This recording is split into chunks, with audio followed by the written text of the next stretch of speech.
So somebody just asked me how you do a Zwerhaus or something like a Zwerhaus with a side sword like this, or I guess the equivalent of a Zwerhaus with a side sword. Now the only system that I've studied is Meyer rapier, so I don't know about other systems, but for technicality's sake, let's say that a Zwerhaus is, right, a radial cut with your thumb grip. You know, with the long sword, it's very much that motion, right? The only mention of the thumb grip that I could find in Meyer's treatise on the rapier was in the section where he describes how to properly enter the guard of Flug, where he describes extending your thumb over the quillins onto the flat of the blade. Beyond that, he doesn't demonstrate any situations where you would want to have that grip explicitly. I went through and looked for any mentions I could find. I looked for the Zwerhaus, I looked through all of the cuts and his principles of cutting with the rapier, and I didn't see any actions that necessitated the use of the thumb grip. While it's possible, and I'm not saying that it wouldn't be practical to do a cut like this with the thumb grip, it seems that those cuts that you can do with the thumb grip can also be easily done with the standard grip on the sword.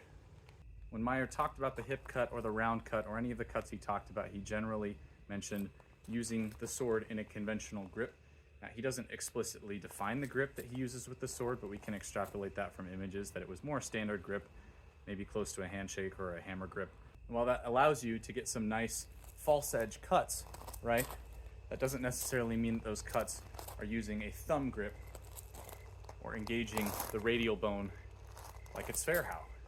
Like I said, it doesn't mean you can't do it. It just means that maybe Meyer thought that there were better ways to deliver those kinds of cuts than with changing your grip. As I was testing by cutting on the pedal, I noticed that a lot of these cutting transitions were actually a lot easier to do in the conventional grip rather than the thumb grip.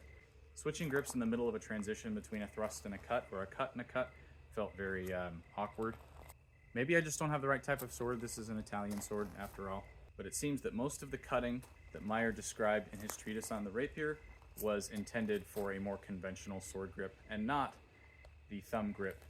So while you can use the thumb grip and a Zwerhaus-like cut with your side sword, Meyer didn't necessarily recommend that. He didn't even mention use of the grip or cutting in that way at all with the rapier.